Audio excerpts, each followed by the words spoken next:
Hello everyone, in today's video I'm going to show you how to fix NFC is not working in Realme Narzo 80 Lite. So before watching this video, don't forget to subscribe the channel and also press the bell icon. So let's start the video. First of all, open settings. In settings, scroll down and here you can see the option system and update. Now click on system and update, and then on top you can see the option software update. Now click on it. Now here you can update a latest version.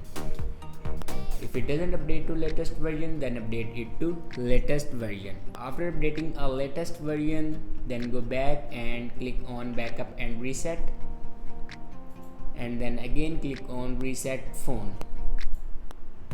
Now click on reset all settings. Now here enter your password to reset all your settings. It will reset all your settings but never destroy any other data like photos, videos and other data. After reset all the settings, then go back to your home screen and restart your device. For restart your device, press and hold power button and then swipe up to restart your device. I hope this video is helpful for you. Thanks for watching.